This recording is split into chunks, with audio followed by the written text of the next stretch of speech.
শেখ মোস্তাফিজুর রহমান মাদানী হাফিজুল্লাহ। শেখ বাংলাদেশের স্বনামধন্য প্রতিষ্ঠান মাদ্রাসাতুল হাদিস নাজিরা বাজারের সম্মানিত মুহাদ্দিস হিসেবে দায়িত্বরত রয়েছেন। আমরা সরাসরি শেখের কাছে চলে যাচ্ছি। আসসালামু আলাইকুম ওয়া রাহমাতুল্লাহি ওয়া বারাকাতুহু। আসসালামু আলাইকুম ওয়া আলাইকুম আসসালাম ওয়া রাহমাতুল্লাহি ওয়া বারাকাতুহু। শেখ, আজকে আমরা আমাদের 144তম পর্বে প্রথম যে প্রশ্নটি নেব, আমাদের কাছে লিখিত প্রশ্ন রয়েছে। এক ভাই আমাদের কাছে জানতে চেয়েছেন যে শেখ, কারো কারো মৃতদেহ কবরে থাকার পর অনেক বছর পরেও নষ্ট হয় না, এতে কি প্রমাণিত হয় যে এই ব্যক্তি বিশিষ্ট বুজুর্গ ছিলেন? আলহামদুলিল্লাহি রাব্বিল আলামিন ওয়া সলাতু ওয়াসসালামু আলা সাইয়্যিদিল মুরসালিন নবিয়িনা মুহাম্মদ ওয়া আলা আলিহি ওয়া সাহবিহি আজমাইন, আম্মা বা'দ। প্রিয় ভাইরা আমার, আমাদের কাছে যে প্রশ্ন এসেছে খুবই গুরুত্বপূর্ণ প্রশ্ন। অনেকের এই ব্যাপারে দ্বিধাদ্বন্দ্ব রয়েছে। আমরা বলব যে কোনো ব্যক্তির মৃতদেহ যদি অনেক বছর পরেও আপনার হুবহু পাওয়া যায় বা কাছাকাছি পাওয়া যায়, নষ্ট হয়নি, মাটিতে খায়নি, তাহলে সে নেককার হিসেবে পরিচিত হওয়াই স্বাভাবিক। কারণ এটার কারণ হচ্ছে রাসূল আকরাম সাল্লাল্লাহু আলাইহি ওয়াসাল্লাম যখন সাহাবায়ে কেরামকে বলছিলেন যে তোমরা আমার উপর দুরূদ পাঠ করবে, কারণ তোমাদের দুরূদগুলো আমার কাছে পৌঁছানো হবে। এটা বলার পর রাসূল আকরাম সাল্লাল্লাহু আলাইহি ওয়াসাল্লামকে এক সাহাবা জিজ্ঞাসা করলেন যে আপনি তো আপনার বেঁচে থাকবেন না সব সময়, আপনি তো মৃত্যুবরণ করবেন। বরণ করলে তো আপনার সমস্ত অঙ্গ প্রত্যঙ্গ সব খেয়ে ফেলবে আপনার মাটিতে। তো আপনার কাছে আবার আমাদের উপস্থাপন করা হবে কিভাবে আমাদের দুরূদগুলা? তখন রাসূল আকরাম সাল্লাল্লাহু আলাইহি ওয়াসাল্লাম বলেছেন, ইন্নাল্লাহ হাররামা আলাল আরদি আজসাদাল আম্বিয়া, যে আল্লাহ জাল্লাহু হারাম করে দিয়েছেন জমিনের উপর নবীদের বডি খাওয়ার ব্যাপারটা হারাম করে দিয়েছেন, মানে মাটি নবীদের বডি খাবে না। তো এই হিসেবে বোঝা যায় যারা নবীর আদর্শে অনুপ্রাণিত বেশি তাদেরও এরকম হতে পারে, এবং এরকম যুগে যুগে দেখা গিয়েছে বাস্তবেও। এই কারণে কারোর শরীর অক্ষত থাকা সেটা নেককার হওয়ার প্রমাণ বহন করে। জি, জাযাকুমুল্লাহ খাইর। বারাকাল্লাহু ফিক।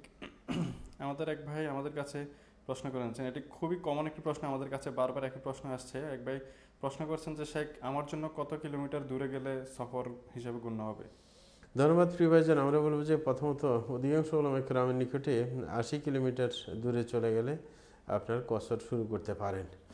কিন্তু বিজ্ঞ উলামায়ে কেরাম যারা গবেষক, তাদের মতামত অনুযায়ী যেটা মত সেটা হচ্ছে 80 কিলোমিটার বা 48 মাইলের যে ব্যাপারটা, ওটা চূড়ান্ত হাদিসের কথা নয়।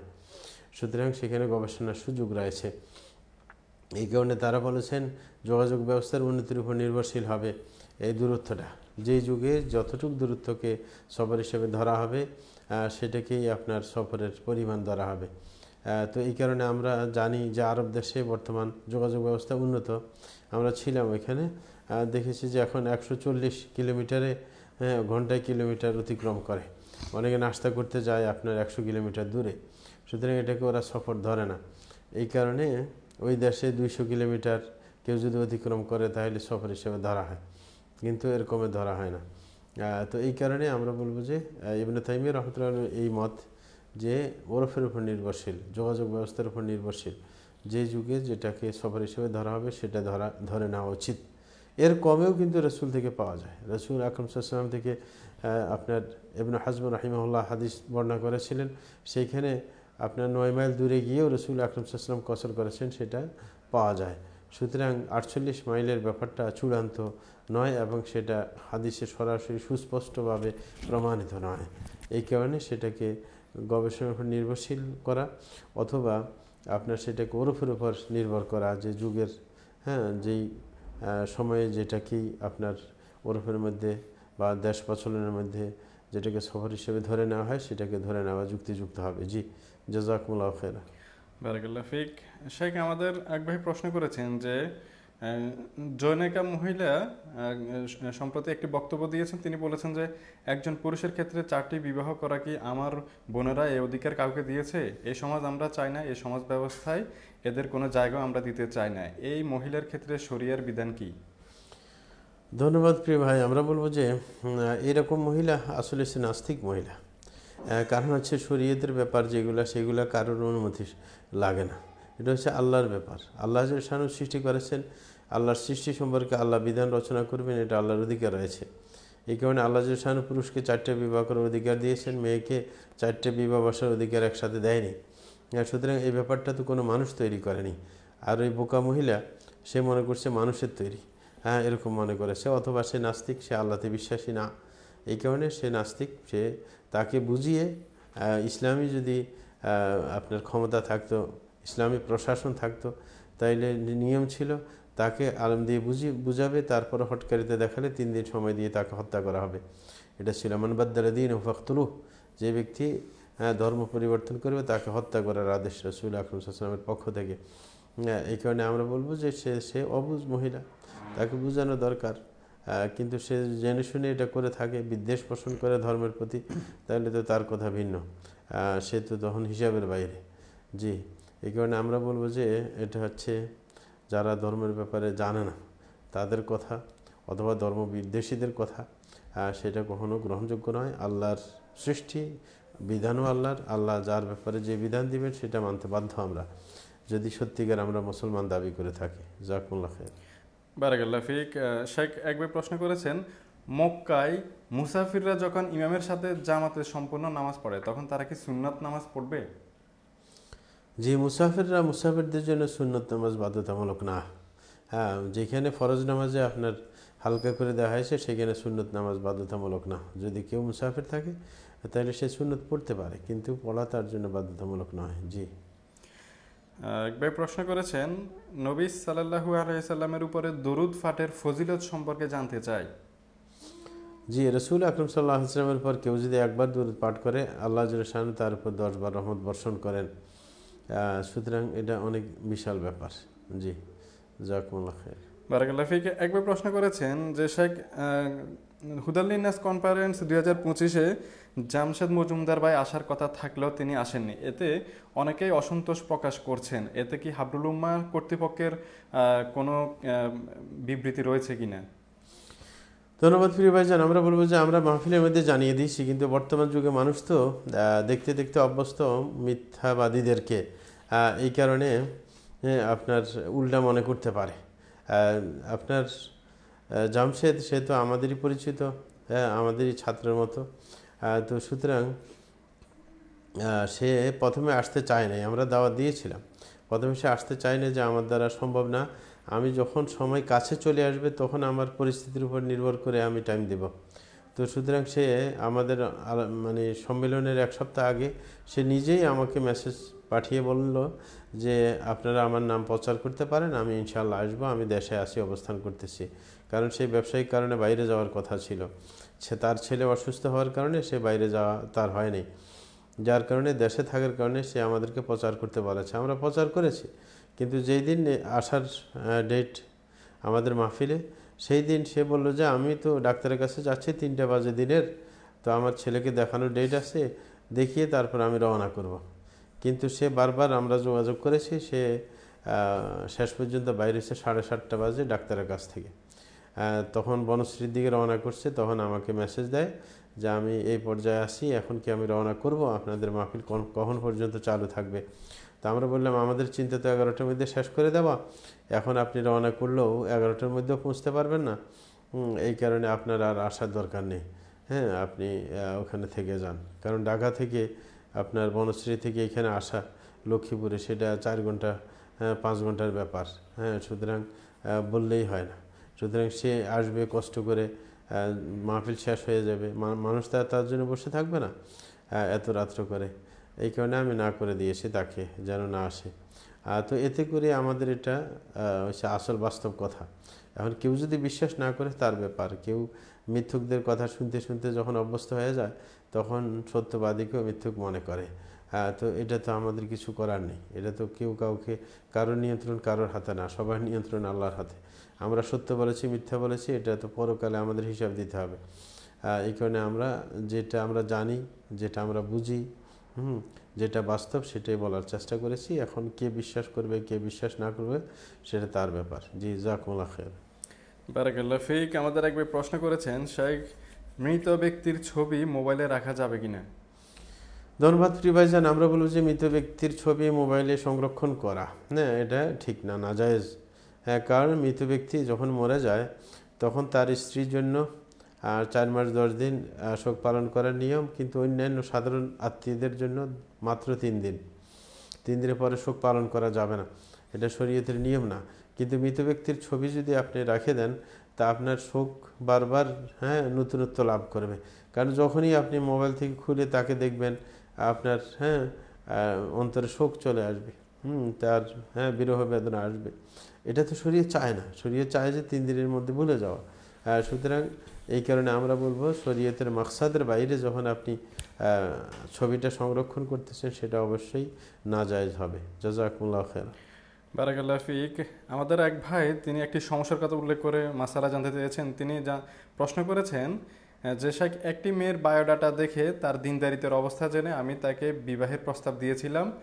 সে আমার প্রস্তাব গ্রহণ করেছে, কিন্তু মেয়েটির বাবা আমার সাথে বিয়ে দিতে রাজি নয়, বরং একটি বেদিন ব্যক্তির সাথে বিয়ে দিতে চাচ্ছেন। এতে মেয়েটি কোনোভাবে রাজি নয়। এখন প্রশ্ন হচ্ছে, এক্ষেত্রে শরীয়তের হুকুম কি? মেয়েটি যেহেতু সুস্থ, বিবেকসম্পন্ন, প্রাপ্তবয়স্ক ও স্বাধীন, সে কি নিজের সিদ্ধান্ত নিজে গ্রহণ করে অন্য কোনো ওয়ালির মাধ্যমে অথবা কাজী অফিসের মাধ্যমে আমাকে বিয়ে করতে পারবে? ধন্যবাদ প্রিয় ভাইজান। আমরা বলবো যে মেয়ের শুধু এতটুকু অধিকার আছে, যখন তাকে আপনার ধার্মিক না এমন ছেলের কাছে বিয়ে দেওয়া হচ্ছে, তখন সে অবশ্যই সেটা প্রতিরোধ করবে। পিতার ওলির কোনো অধিকার নাই তাকে আপনার ধর্মহীন ব্যক্তির কাছে পাস্তস্য করা তার মেয়েকে। সুতরাং এক্ষেত্রে সে ডিনাই করবে, সে বিয়ে বসবে না, সে অসম্মতি জ্ঞাপন করবে, এটা তার অধিকার আছে। কিন্তু সে নিজে স্বেচ্ছায় আরেকজনের কাছে ধার্মিক দেখে বিয়ে বসবে, এই সুযোগ কাউকে দেওয়া হয়নি। কিন্তু যে বারবার যদি এমন বোঝা যায় যে তার বাপ ধার্মিকদেরকে পছন্দ করেন না, তখন সমাধান হয়েছে আদালত। যে আদালতের কাছে শরণাপন্ন হবে, আদালতকে বলবে যে আমি ধার্মিক বিয়ে করতে চাই কিন্তু আমার বাপ দেয় না, তখন তার বেলায়েতকে বাতিল করে দেবে এবং আদালত নিজে ওলি হয়ে ওই ধার্মিকের কাছে বিয়ে দেওয়ার ব্যবস্থা করতে পারে।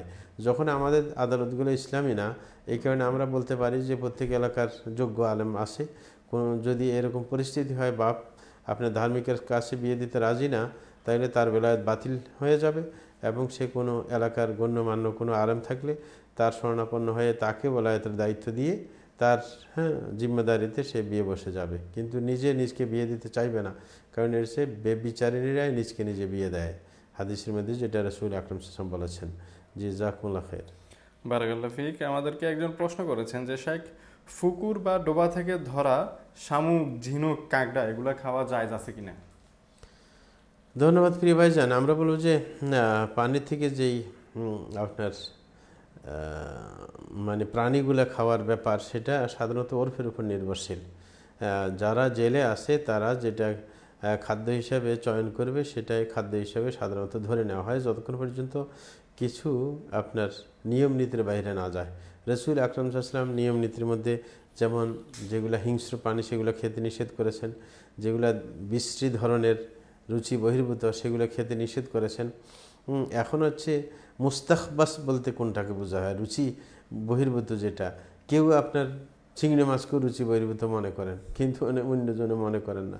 আর সুতরাং কারোর ব্যক্তিগত রুচি গ্রহণযোগ্য না, এখানে সম্মিলিত রুচি গ্রহণযোগ্য। যে সাধারণত মানুষেরা এটা মানে রুচিতে তাদের ধরে না, এরকম জিনিস হইতে হবে, তখন সেটা আপনি অগ্রাহ্য করতে পারেন। এছাড়া যেটা আপনার জেলেরা যে প্রাণীকে খাওয়ার প্রাণী হিসেবে ধরে নেয়, পানিতে বসবাসরত, সেগুলোকে আপনি ধরে নিতে হবে যতক্ষণ পর্যন্ত এই সূত্রগুলোর বাইরে না যাবে। এই কারণে যেমন কচ্ছপ খাওয়া নিয়ে কথা আছে, যে কচ্ছপ কেউ বলে জায়েজ, কারণ এটাকে মুস্তাখবাস হিসেবে ধরা হয় না। আপনার রুচিহীন একটা কে রুচি বহির্ভূত প্রাণী হিসেবে অনেকে ধরেন না, অনেকে মনে করেন না রুচি বহির্ভূত, কারণ এটা মাথাটাকে ভিতরের দিকে ঢুকে ফেলে, আবার বাইর করে কেমন লাগে।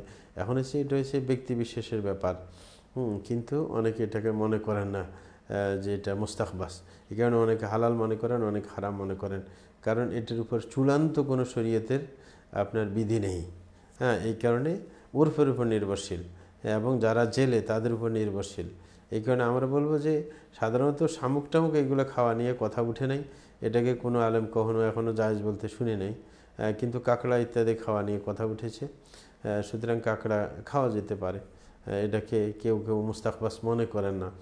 এবং জেলেরাও এটা খাওয়া হিসেবে সাপোর্ট করে থাকে, হিসেবে খাওয়া যেতে পারে। জি, জাযাকুমুল্লাহ খাইর। বারাকাল্লাহ ফিক। একবার প্রশ্ন করেছেন, পিতা জীবিত অবস্থায় যদি সন্তানদের মধ্যে সম্পত্তি ভাগ করে দিতে চান, তবে কি ছেলে মেয়ে সমান সমান ভাগ পাবে, নাকি মৃত্যুর পরে সম্পত্তির মতো ছেলে 2 মেয়ে 1 অংশ পাবে? ধন্যবাদ। আমরা বলবো যে সাধারণত কেউ এই কাজে হাত দিতে যাবে না। আর ছেলে সন্তান মৃত্যুর পর পিতার সম্পদ পাবে শরীয়ত সম্মত বন্টন অনুযায়ী। এটা নসিব বা মাফরুদা বলা হয়েছে কোরআনের মধ্যে, বাধ্যতামূলক বন্টন। এখানে কারোর কোনো আপনার দখলদারিত্ব চলবে না, কারোর ইচ্ছার কোনো প্রাধান্য চলবে না, আল্লাহর ইচ্ছাই চূড়ান্ত। এই কারণে শরীয়ত যেভাবে বন্টন করেছে সেটা মেনে নিতে হবে। তারপরেও কোনো ব্যক্তি যদি মনে করে যে আমার মেয়েদেরকে কেউ বঞ্চিত করবে বা আমার সন্তানদেরকে কেউ বঞ্চিত করবে, ছোট ছোট সন্তান কেউ বঞ্চিত করতে পারে, তখন শরীয়তে পরে যেভাবে বন্টন হয় মিরাস, ওই হিসাবে লিখে দিয়ে দিতে পারে। এরকম সুযোগ আছে, এরকম সুযোগ আছে। কিন্তু কেউ নিজের জীবদ্দশায় সব সম্পদ এরকম ছেলে সন্তানকে লিখে দিলে পরে নিজে ঝামেলায় পড়বে। এই কারণে আপনি এতটুকু করা যায় যে অধিকাংশ লিখে দিয়ে নিজের কাছেও কিছু রেখে দেবে, যেন নিজে ঝামেলায় পড়তে না যায়। হ্যাঁ, কারণ অনেকে এরকম লিখে দিয়ে ঝামেলায় পড়ছে, পরে পিতার নামে কোনো সম্পদ নাই, তখন ছেলেরা তাকে গুরুত্ব দেয় না। এরকম বোকামি করতে যাবে না। যেমন আল রাজি কোম্পানি, সৌদি আরবের অঢেল সম্পদ অধিকাংশ অক্ষ করে দিয়েছেন, কিন্তু শেষ পর্যন্ত ছেলে সন্তানকেও বন্টন করে দিয়েছেন জীবদ্দশায়, কিন্তু বিশাল একটা মার্কেট তার নামে রেখেছেন যে আমার মৃত্যুর পর সেটা ওয়াকফ হয়ে যাবে, কিন্তু আমি যতদিন বাঁচিয়ে আছি সেটা আমি ভোগ করব। সুতরাং এরকম নিজের অবস্থান যেন নষ্ট না হয়ে যায়। কিন্তু এরকম যদি হয়, যেমন আমার পিতা আলেম মানুষ ছিলেন, তিনি ভয় পেয়েছেন যে আমার বড় ভাই যে সে বঞ্চিত করবে ছোটদেরকে, এরকম একটা চিন্তা তার মধ্যে ছিল। এই কারণে অধিকাংশ সম্পদকে বন্টন করে দিয়েছেন মিরাসি হিসাবে, কিছু সম্পদ তার নামে রেখে দিয়েছেন। বাস্তবে তাই হয়েছে। এখনও আমাদের সম্পদ আমরা বুঝে পাইনি। আমার বড় ভাই এখনও যে, অথচ আমাদের নামে রেজিস্ট্রি করা, আমাদের নামে মানে ভিন্ন ভিন্ন নাম করে দিয়েছেন, তারপরে পাওয়া যাচ্ছে না, কারণ ওর সাথে দ্বন্দ্ব করতে আমরা যাচ্ছি না। হ্যাঁ, বড় ভাই হিসেবে আমরা চুপ করে আছি। তো ব্যাপারটা হচ্ছে এরকম, কেউ এরকম চিন্তা তার থাকতে পারে, কারণ নিজের ছেলে সন্তানের ব্যাপারে নিজে ভালো জানে। সুতরাং ওই যদি অবস্থা এমন হয় কাউকে কেউ বঞ্চিত করবে ধারণা হয়, তাইলে মিরাস বন্টন হিসেবে কেউ লিখে দিতে পারে, কিন্তু নিজের কিছু রেখে দেওয়া অবশ্যই চালাকির শামিল, কারণ না হলে নিজে ফাঁদে পড়বে। জি, জাযাকাল্লাহ খাইরান। শাইখ একবার প্রশ্ন করেছেন যে ফরজ গোসলের নিয়ম জানাবেন দয়া করে, আমার বাথরুম ছোট, এর জন্য কি করা, কমেডের পাশে উজু করা যাবে কিনা বা দোয়া পড়া যাবে কিনা?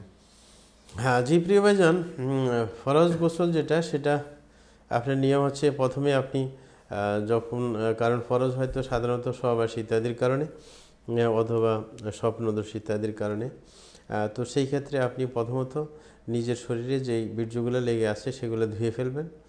ধোয়ার পরে আপনি যেরকম নামাজের জন্য উজু করে সেভাবে উজু করবেন। তারপরে মাথায় পানি দিবেন, তারপরে ডাইনে বামে পানি দিবেন শরীরে।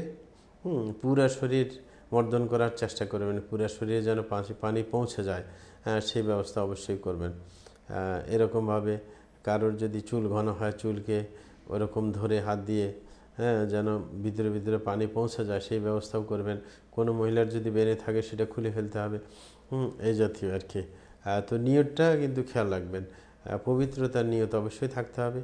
নিয়তের পরে এই কাজগুলো করলেই আপনার গোসলটা হয়ে যাবে। এবং গোসলের সময় কেউ যদি উপরে কোনো কাদাযুক্ত জায়গায় আপনার গোসল করে থাকেন, তাইলে তার এই সুযোগটা আছে যে সে পা ধোয়াটা লাস্টে পা ধুইতে পারে। উজু করার সময় পাটা রেখে দিল, ধুইল না, কিন্তু শেষ করে তারপর পাটা ধুইল। আর এখন তো এরকম জায়গা কমই, অধিকাংশ মানুষ পাকা আপনার গোসলখানায় গোসল করে, সুতরাং পুরো উজু করে ফেললেই হয়। এইভাবে উজু করে সে গোসলটা সেরে নেবে। এটা হচ্ছে সাধারণত নিয়ম। কারোর যদি গোসলখানা ভিন্ন না থাকে, তার বাথরুমের সাথে অ্যাডজাস্ট থাকে এবং জায়গা খুব সংকীর্ণ থাকে, তখন সে উজু করার জন্য যে ব্যবস্থা নেবে, দোয়া পড়ার সময় মনে মনে দোয়া পড়বে, অথবা বাইরে দোয়া পড়ে ভিতরে ঢুকবে। তো এইভাবে কাজটা সেরে নেবে। বাধ্য তখন যতটুকু যথাসাধ্য শরীয়ত মানার চেষ্টা করবে। আল্লাহ বলে দিয়েছেন ফাত্তাকুল্লাহ মাসতাতুম, সাধ্যমতো তোমরা আল্লাহকে ভয় করার চেষ্টা করো। লা ইউকাল্লিফুল্লাহু নাফসান ইল্লা উসআহা, কারো সাধ্যাতিক কোনো কিছু আল্লাহ চাপিয়ে দেন না। সুতরাং যথাসাধ্য শরীয়ত মানার চেষ্টা করবে, বাধ্য যদি হয় আর কি করবে, ওইভাবে তার কাজ সে সেরে নেবে ইনশাআল্লাহ। জাযাকুমুল্লাহ খায়র। বারাকাল্লাহ ফিক। শেখ আমাদেরকে একজন প্রশ্ন করেছেন যে বাথরুমে যখন অনেকক্ষণ কাপড় চোপড় ধৌত করি, অনেক সময় সেখানে আমরা অবস্থান করি, ওই সময়টাতে জিকির আজকার করা যাবে কিনা? জি, আমরা বলবো যে বাথরুম যদি অনেক বড় হয়, হ্যাঁ, যে কিছু অংশ মলমূত্র ত্যাগের জায়গা, কিছু অংশ কাপড় চোপড় ধোয়ার জায়গা, হ্যাঁ, গোসলের জায়গা, এরকম যদি ভিন্ন ভিন্ন হয়, মলমূত্র ত্যাগের জায়গার বাইরে যখন আপনি গোসল করতেছেন অথবা কাপড় চোপড় ধুইতেছেন, এখানে জিকির করা যাবে। কারণ পুরোটা আপনার বাথরুম হিসেবে গণ্য হবে না, যেখানে মলমূত্র ত্যাগ করে সেটাই হাম্মাম হিসেবে গণ্য হবে, তাতে সমস্যা নেই। জি, জাযাকুমুল্লাহ খায়র। বারাকাল্লাহ ফিক। আমাদের এক ভাই প্রশ্ন করেছেন যে শেখ কোরআন ইয়াদ করার সময় হেলে দুলে পড়া যাবে কিনা? ধন্যবাদ প্রিয় ভাইজান। আমরা বলি যে কোরআন পড়ার সময় হেলে দুলে না পড়াই হচ্ছে আসল নিয়ম। কারণ হেলে দুলে আল্লাহর কিতাব পড়ার নিয়ম হচ্ছে ইহুদিরা হেলে দুলে পড়তো, এটা ইহুদিদের মধ্যে প্রসিদ্ধ। কিন্তু আমাদের দেশেও কোরআন পড়ার সময় হেফজখানাগুলোতে ধুলে ধুলে পড়া দেখা যায়, এটা বন্ধ করে দেওয়া দরকার। আরব দেশে কিন্তু এটা খুবই ঘৃণিত। আরব দেশে ধুললে তখন ওস্তাদ নিষেধ করে যে না, এরকম করবে না, সোজা হয়ে বসে থাকো। সুতরাং এভাবে ধীরস্থিরতার সাথে যেন কাজটা করা হয়। আর ধীরস্থিরতা আরেকটা ফায়দা আছে, আপনি ধীরস্থিরভাবে যদি কোরআন মুখস্থ করেন, এটা বেশি সময় থাকে। হ্যাঁ, ঘন ঘন করে মুখস্থ করলে, হ্যাঁ, যুগে যুগে মুখস্থ করলে দেখেন না যুগলে আর ঠিক মতো মনে আসবে না, হ্যাঁ, ওই যে কঠিনভাবে মুখস্থ হবে না। সুতরাং ধীরস্থিরতার গুরুত্ব ভালো। এই কারণে হেলে দুলে পড়া ঠিক নয়, সেটা পরিত্যাজ্য। জাযাকুমুল্লাহ খায়র।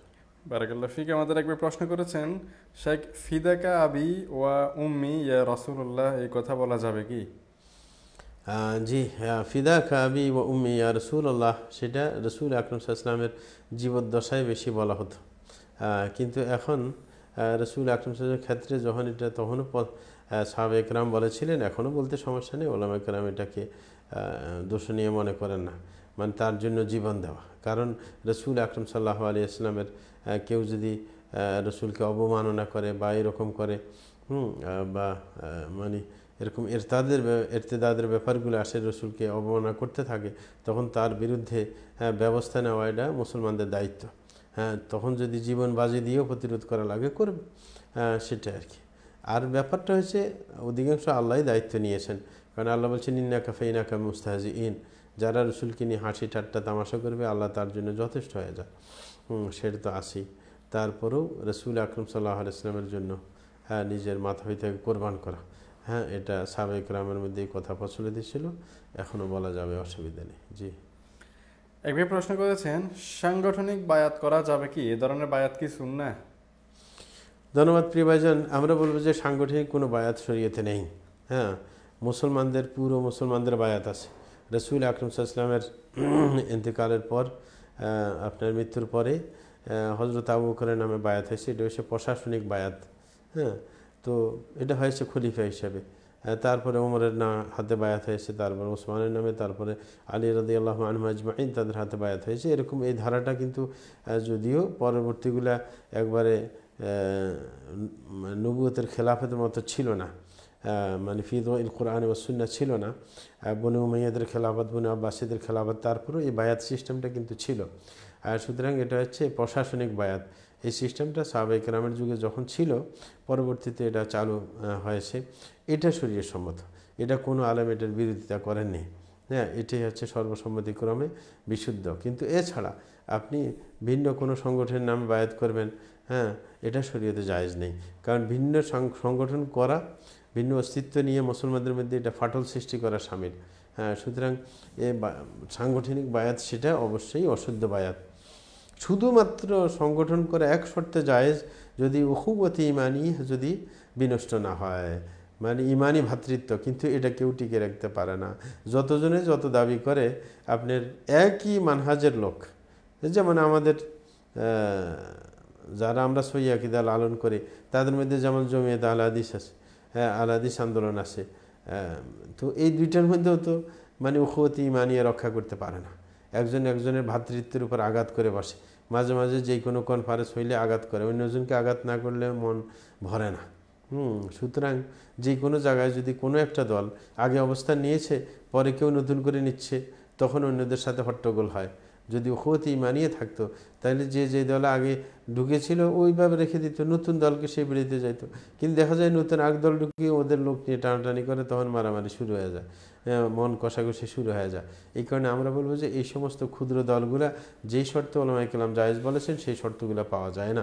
এই কারণে আমরা এগুলোকে নাজায়েজ বলাই শ্রেয় মনে করি। জি, জাযাকুমুল্লাহ খাইর, বারাকাল্লাহ ফিকুম। বারাকাল্লাহ ফিক। একবার প্রশ্ন করেছেন, অজু ছাড়া মোবাইলে কোরআন দেখে দেখে তেলাওয়াত করতে পারবো? জি, মোবাইলে ওযু ছাড়াও কোরআন তেলাওয়াত করতে পারেন। এটা আধুনিক একটা সুবিধা আর কি। কারণ এটা তো আর ধরা যায় না, যেগুলা বাইরের প্রিন্ট করা কোরআন সেগুলা ধরা নিষেধ। কিন্তু মোবাইলে যেটা, এটা ভিতরে শুধু ছবিটা আপনি স্ক্রিনে ভেসে ওঠে, অক্ষরের ছবিগুলা, সুতরাং এটা ধরা যায় না। জি, এটা ভিতরে থাকার কারণে এটার জন্য ওযু শর্ত না। জি, জাযাকুমুল্লাহ খায়ের।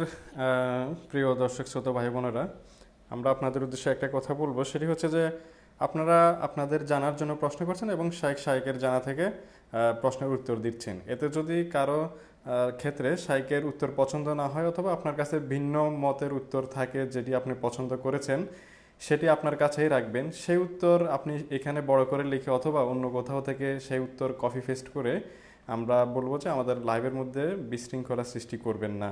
জাযাকাল্লাহু খাইরান, আশা করি মনে রাখবেন ইনশাল্লাহ।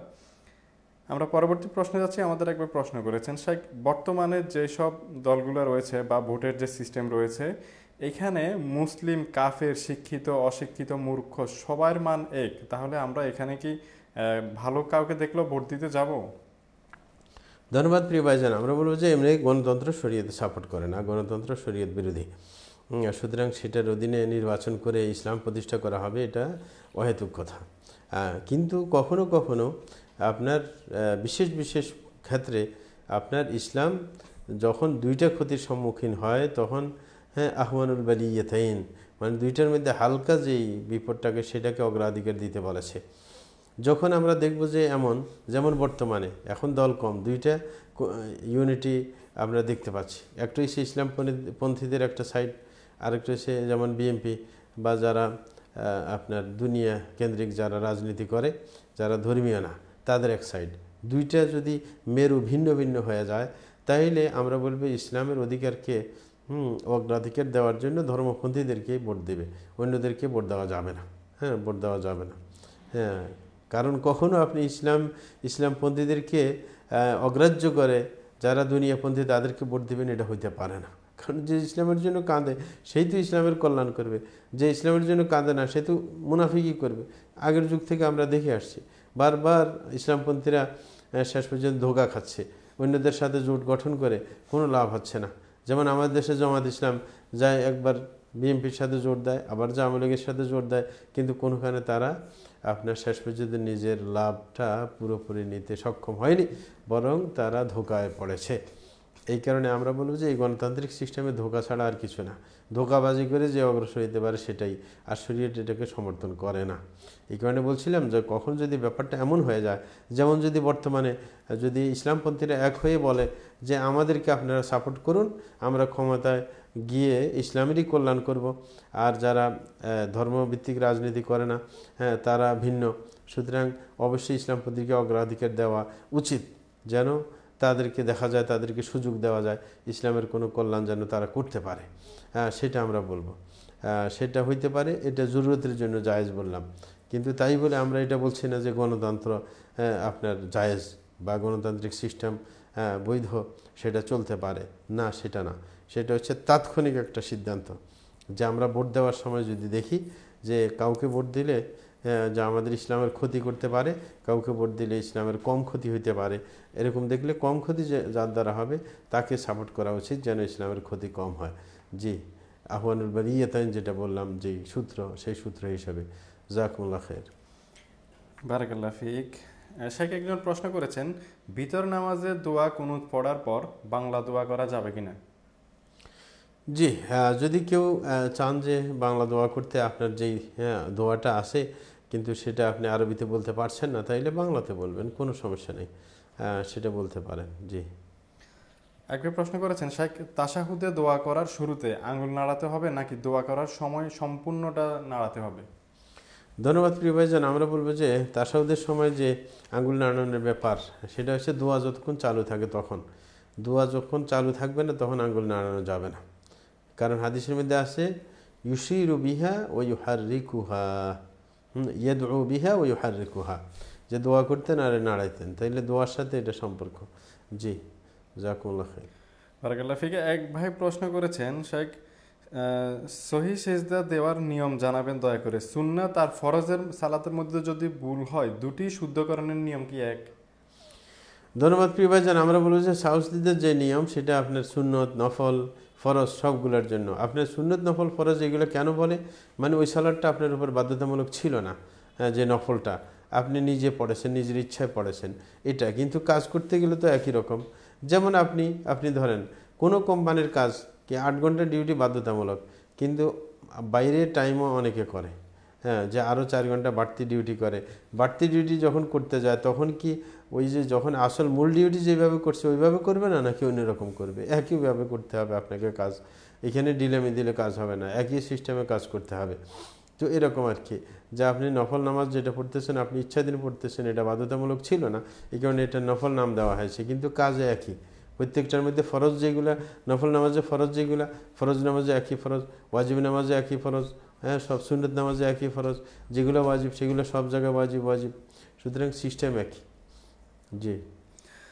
এক ভাই প্রশ্ন করেছেন, বেদাতি বক্তা যদি ভালো আলেমদের বিরুদ্ধে কটূক্তি করে তাহলে তার আইডি রিপোর্ট মেরে নষ্ট করে দেওয়া যাবে কিনা?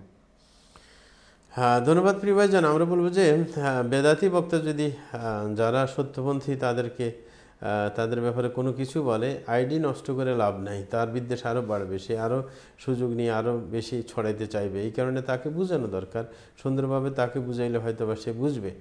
কিন্তু আইডি নষ্ট করলে তার বিদ্বেষটা আরও চরম পর্যায়ে চলে যাবে, সে যে কোনোভাবে আপনার এরকমভাবে গালাগালি করতে চেষ্টা করবে। সুতরাং তার রাগ বাড়িয়ে দিয়ে কোনো ফায়দা নেই।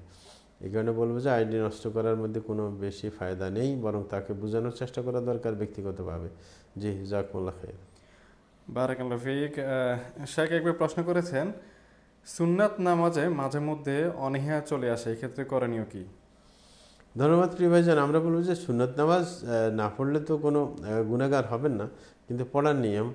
কিন্তু আপনি অনীহা আসলে আখিরাতের কথা মনে করবেন, যে রাসূল আকরাম সাল্লাল্লাহু আলাইহি ওয়াসাল্লামের এক হাদিসের মধ্যে আসে, যখন সর্বপ্রথম তো নামাজের হিসাব হবে, আউয়ালু মা ইউহাসাবু বিল আবদি ইয়াউমুল কিয়ামাহ আস-সালাহ, যে সর্বপ্রথম নামাজের হিসাব হবে কিয়ামতের দিবসে। যদি না ফরজ নামাজের মধ্যে ঘাটতি থাকে তখন আপনার ফেরেশতাদেরকে আল্লাহ বলবেন হাল্লাহু মিন তাতাওয়ু, তার কোনো নফল নামাজ আছে কি না। তখন যে ফরজ বাদ দিয়ে যে নফল সুন্নত এইগুলো দিয়ে কিন্তু ঘাটতি পূরণ করা হবে। তাইলে আপনি কেন উৎসাহী হবেন না?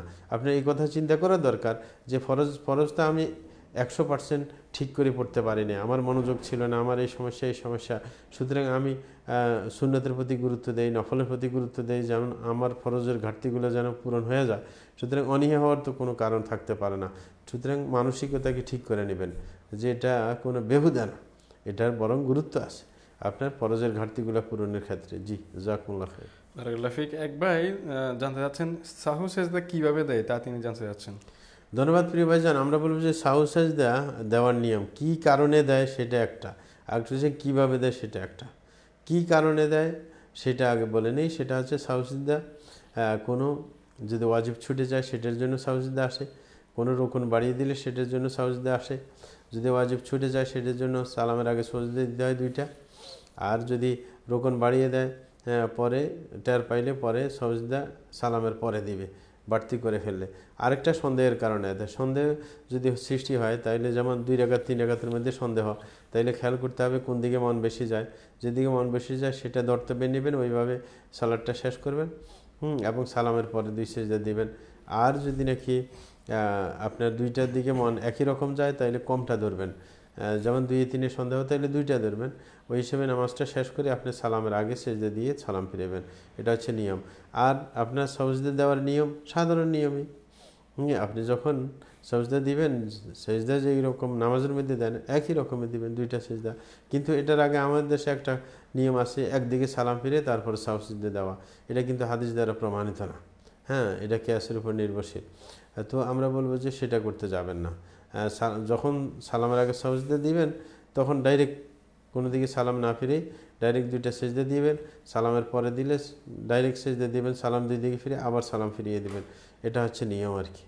জি, কেউ যদি আমাদের দেশে কোনো হানাফি মসজিদে নামাজ পড়েন, ইমাম সাহেব ডান দিকে সালাম ফিরিয়ে তারপর সেজদা দিতে যাচ্ছে, আপনি যদি তার ডান দিকে সালাম ফেরানোর ক্ষেত্রে অনুসরণ না করেন তাকে, তাতেও কোনো সমস্যা নেই, কারণ ভুলের উপর অনুসরণ নেই। জি, লা তাআতা লিমাখলুকিন ফি মাসিয়াতিল খালিক। জাযাকুমুল্লাহ খাইর। বারাকাল্লাহ ফিক। এক ভাই প্রশ্ন করেছেন, ফেসবুকে অনেকে আমাদের সম্মানিত শাইখদের মতভেদ নিয়ে দলাদলি করে মারাত্মক ফিতনা করে, প্রায় তাকফির পর্যায়ে চলে যায়, এদেরকে নসিহা করবেন। ধন্যবাদ প্রিয় ভাইজান। আমরা বলবো যে ফেসবুক গরম করার কোনো মানে হয় না, এটা হচ্ছে একবারে সাধারণ একটা প্লেস। সুতরাং সেইখানে আপনি যদি আলেমদেরকে অসম্মান করেন, এটার খেসারত অনেক দিতে হবে। যদি আলেমরা মানে এরকমভাবে সম্মান হানিতে ভোগেন, তাইলে তো কেউ তাদের থেকে ইসলাম গ্রহণ করবেন না। এই কারণে আমরা বলবো যে মতে পার্থক্য হতে পারে, গবেষণার ক্ষেত্রে ব্যক্তিবিশেষের ভিন্ন মত থাকতেই পারে, কিন্তু এটা নিয়ে এত হুলস্থুল করার কিছু কারণ নেই। আপনি যেটাকে মানে যে আলেমকে আস্থা করে তার থেকে ফতোয়া নেবেন, ওইভাবে আপনি চলতে থাকেন। অন্য কেউ যদি আপনার বিপরীতে মাসালা দেয়, ইগনোর করে যান, এতে আপনি মানতে বাধ্য না। এরকম আইমে কেরাম 4 জন প্রসিদ্ধ ইমাম ছিলেন, হ্যাঁ, তাইলে কেউ একজনেরটা মানলে আরেকজনেরটা না মানলে তাই কে মারামারি করবে? মারামারি করা তো শরীয়তে ছিল না। সাহাবাদের মধ্যেও তো মতভেদ ছিল, তাই বলে ওরা মারামারি করছে না? ভ্রাতৃত্ব তাদের ঠিকই ছিল, শুধু আমাদের এই যুগে আসে মারামারি কাটাকাটি শুরু হয়ে যায় না। যে কোনো কারণে আপনি বুঝের ব্যাসকমের কারণে বা দলিল পত্র পৌঁছার ক্ষেত্রে, হ্যাঁ, আপনার কারোর কাছে কম পৌঁছেছে, কারোর কাছে বেশি পৌঁছেছে, কারোর মেধা বেশি, স্মরণশক্তি বেশি, কারোর বুঝ ক্ষমতা বেশি, হ্যাঁ, অনেক কারণ আছে ব্যাসকম হওয়ার। সুতরাং কারোর কথা পছন্দ না হইলে আপনি যাকে যোগ্য মনে করেন, যাকে দিয়েনদ্দার মনে করেন, যে আল্লাহ ভীরু, হ্যাঁ, এবং সে বুঝে শুনে কথা বলে কোরআন সুন্নাহ অনুযায়ী, তারটা মানেন, অন্যটা নিয়ে ইগনোর করে দেন। এটা নিয়ে মাথা ব্যথা করার কোনো কারণ নেই। তো আরব দেশে আমরা দেখেছি এগুলো নিয়ে মাথা ব্যথা করে না, সাধারণ লোকেরা এটা নিয়ে ঘাটাঘাটি করে না, মনে করে যে হে কম করছে, বাস ওটা আপনি মানতে যাবেন কেন? আপনি ওটাকে ইগনোর করেন। এটা নিয়ে কথা বলতে গেলে তো আলেমদের অসম্মান হয়। আলেমদের অসম্মান হলে ওর থেকে তো কেউ ফতুয়া নিতে যাবে না, পরে শেষ পর্যন্ত ওই আজে বাজে লোক থেকে ফতুয়া নিবে, তখন মানুষ পথভ্রষ্ট হয়ে যাবে। এই কারণে আলেমদের ব্যাপারে কথা বলতে সতর্ক। ওলামা ইকরামের মধ্যে একটা কথা প্রসিদ্ধ আছে যে লুহুমুল উলামা মাসমুমা, আলেমদের গোশত হচ্ছে বিষাক্ত। সুতরাং তাদেরকে নিয়ে কথা বলতে, গীবত করতে খুবই সতর্ক, কারণ তাদেরকে অবমূল্যায়ন করবেন তাহলে ধর্মের অবমূল্যায়ন হবে। কারণ তাদের থেকে যদি ফতুয়া না নেয় কেউ, সবাই যদি রিপোর্টেড হয়ে যায়, সবাই যদি সম্মান কারোর না থাকে, বলতে বলতে কারোর সম্মান শেষ পর্যন্ত থাকবে না, সবাই মিলে সবার বিরুদ্ধে বলতে গেলে, তাইলে মানুষ আলেম থেকে বিমুখ হয়ে যাবে। এতে করে লাভটা কার? হ্যাঁ, লাভ শয়তানের। হ্যাঁ, আপনার ইসলামপন্থীদের কোনো লাভ নেই। এই কারণে যেটা ভালো না লাগে ইগনোর করে যাবেন। আমরা কখনো দেখছেন আমাদেরকে ফেসবুকে কোনো আলেমের বিরুদ্ধে লিখতে? না, এই বদভ্যাস আমাদের নাই যে কারোর বিরুদ্ধে লিখতে শুরু করব না, কোনো এটা দায়িত্ব আমাদেরকে দেওয়া হয়নি। আমরা সত্যটা বলবো, ওই আরেকজনের বিরুদ্ধে গেলে মানুষই বুঝবে কোনটা সঠিক কোনটা বেঠিক। সেটাই একজন আলেম, সে যতটুকু সে শরীয়ত বুঝেছে, যদি তার যোগ্য থাকে সে ওই অনুযায়ী ফতুয়া দেবে, কিন্তু অন্যজনের সে মানতে বাধ্য না। হ্যাঁ, অন্যজন সে বুঝে শুনে যাকে কোরআন হাদিসের আকরাব মনে করবে, কাছাকাছি মনে করবে, সেটাই মানতে বাধ্য সে। জি, জাযাকুমুল্লাহ খাইর। বারাকাল্লাহ ফিক। শেখ একবার প্রশ্ন করেছেন, আমি আমার বাবা মাকে অনেক বোঝানোর চেষ্টা করেছি যে এই গণতন্ত্র কুফরি মতবাদ থেকে ফিরে আসতে হবে, ভোট দিতে যাওয়া যাবে না এবং এদেরকে সাপোর্ট করা যাবে না। এক পর্যায়ে আমার বাবা বলেছেন যে আমরা আখিরাতের জন্য আল্লাহ রাসূলকে ভালোবাসি এবং নামাজ কালাম পড়ি, আর দুনিয়ার জন্য বঙ্গবন্ধু শেখ মুজিবুর রহমানকে ভালোবাসি। এখন তাকে আমি কিভাবে বুঝাবো? ধন্যবাদ। তাকে আপনি তো যদি এত বোঝানোর পরে না বুঝে, তাইলে কোনো যোগ্য আলেমের স্বর্ণাপন্ন করান, যদি তারা বুঝাইতে পারে তো ভালো। আর যদি একেবারে কেউ বুঝাইতে না পারে, আল্লাহর উপর সুবর্দ করেন, আল্লাহর কাছে কান্নাকাটি করেন, আল্লাহ যেন তাকে সঠিক বুঝ দিয়ে দেয়।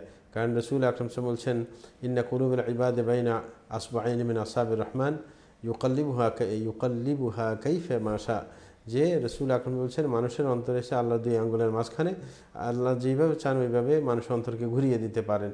তাইলে আপনি আল্লাহর কাছে ধর্ণা দেন, আল্লাহকে বলেন যে আল্লাহ আমার মাতা পিতাকে সঠিক বুঝ দিয়ে দেন, তাইলে আল্লাহ বুঝ দিতে পারেন।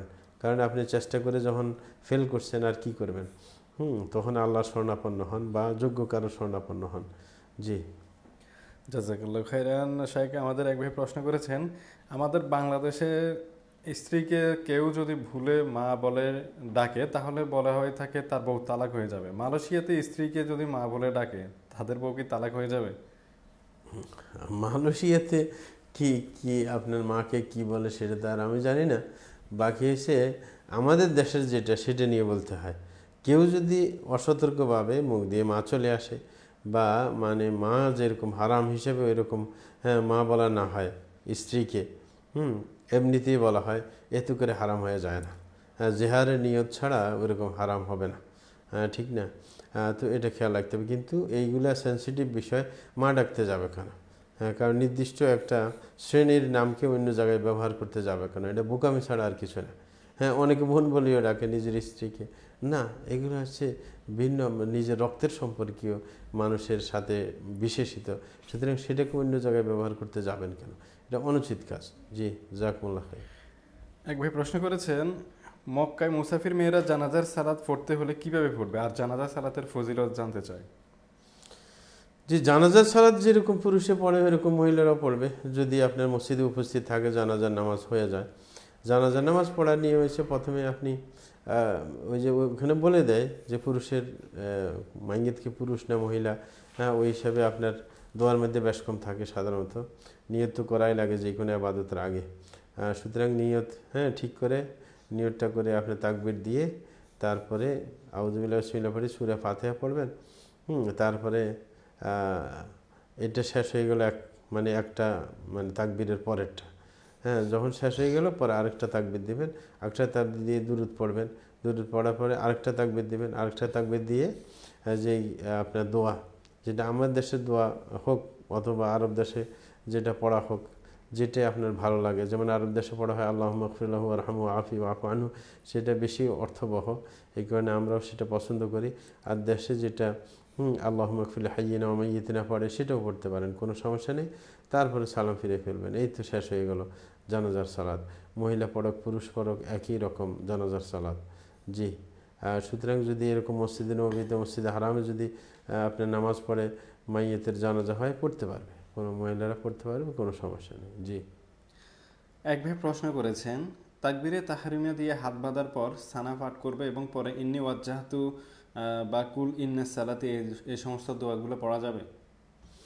আমরা বলবো যে না পড়াই ভালো জানাজার সালাতে, কিন্তু সাধারণ সালাতে তো অবশ্যই পড়বে, সানা পড়বে। সানার অনেকগুলো ধরন আছে, 7টা ধরন ইবনুল কাইয়্যিম রাহমাতুল্লাহ উল্লেখ করেছেন, যে কোনো একটা ধরন পাঠ করলেই চলবে, কিন্তু জানাজার মধ্যে সেটা পড়বে না। জি, এক ভাই প্রশ্ন করেছেন, নফল সালাতের যে কোনো সূরার অংশ বারবার রিপিট করে পড়া যাবে কি, যেমন সূরা নাবার প্রথম 20 আয়াত? ধন্যবাদ। কেউ যদি এমন হতে পারে যে কোনো নফল সালাতের মধ্যে কোনো আয়াত তার অন্তরের মধ্যে বেশি প্রভাব বিস্তার করেছে, সেটাকে বারবার রিপিট করতে পারেন, কোনো অসুবিধা নেই। সাহাবায়ে কেরামের মধ্যে অনেকে এরকম করছিলেন। তাহাজ্জুদের মধ্যে হযরত আয়েশা থেকে বর্ণিত যে এক রাত কাটিয়ে দিয়েছেন একটা আয়াতকে বারবার রিপিট করছিলেন, যেটা তার অন্তরের মধ্যে প্রভাব বিস্তার করছিল। সুতরাং এটা করলে অসুবিধা নেই। কেউ যদি আপনার নফল নামাজকে দীর্ঘ করতে চায় কিন্তু সে তার মুখস্থ কোরআন নেই, সে দেখে পড়তে পারে একটা, অথবা সে যা জানে তাকে বারবার রিপিট করতে পারে, এতে কোনো সমস্যা নেই। নফল নামাজের মধ্যে সেই সুযোগটা আছে। জাযাকুমুল্লাহ খাইর। বারাকাল্লাহ ফিক। এক ভাই প্রশ্ন করেছেন, শেখ রমজানের প্রস্তুতির সুন্নত পদ্ধতি কি?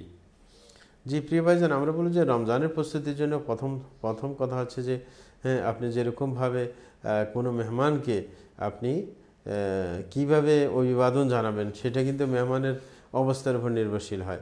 এই কারণে প্রথমে রমজান যে কত লাভজনক মুসলমানদের জীবনে, এই ফরজ কাজটা, সেটা প্রথমে নিজে অনুধাবন করতে হবে। সেটা অনুধাবন করে সেটার জন্য আগে থেকে প্রস্তুতি গ্রহণ করতে হবে। এই কারণে রমজানের আগে রজব মাসের মধ্যে সিয়াম পালন করা রাসূল আকরাম সাল্লাল্লাহু আলাইহি ওয়াসাল্লামের সুন্নাহ, যেন আগে থেকে অভ্যাস হয়ে যায়, যেন রমজান আসলে ভারী মনে না হয়। এরকম ব্যবস্থা। রমজানের সময়টাকে আপনার ভালোভাবে কাটানোর নিয়ত নিয়ে রমজানকে অভিবাদন জানাবে। জি, যে সঠিকভাবে আমি রমজানের সিয়ামগুলো পালন করব, ইবাদত করব। সুতরাং ভালো প্রস্তুতি নিয়ে রমজান যে মূল্যবান সেই মূল্যটা মনে জায়গা দিয়ে তারপরে রমজানকে অভিবাদন জানাবে। জি, আমাদের জন্য আজকে সর্বশেষ যে প্রশ্নটি রয়েছে, এক ভাই প্রশ্ন করেছেন যে শেখ আশআরীরা কি আহলে সুন্নাহর অন্তর্ভুক্ত? জি ধন্যবাদ। সাধারণত আশারীদেরকে আলোচনা অন্তর্ভুক্তই ধরা হয়। জি, এটা আপনার ওলামায়ে কেরামের মধ্যে প্রসিদ্ধ, যদিও তাদের মধ্যে ভুল আসে, যেমন তারা বিশেষ করে সিফাতের মধ্যে ভুল করে থাকে, তারপরে এদেরকে আলোচনার বাইরে ধরা হয় না। জি, আমাদের প্রশ্নের পরও আরেক ভাই আরেকটি প্রশ্ন করেছেন, এই প্রশ্নটি আমরা নিয়ে নিচ্ছি। সেই ভাই প্রশ্ন করেছেন, ইমামের আমি যে মসজিদে সালাত আদায় করি সেখানে ইমামের আকিদা হচ্ছে নবী সাল্লাল্লাহু আলাইহি ওয়াসাল্লাম ইলমে গায়েব জানেন এবং তিনি নূরের তৈরি, তার পিছনে সালাত পড়া যাবে কিনা?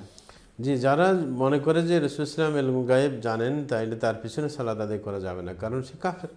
হ্যাঁ, কারণ পরিষ্কার কোরআন বিরোধী চিন্তা চেতনা সে লালন করছে। সুতরাং তার পিছনে সালাত আদায় করা যাবে না।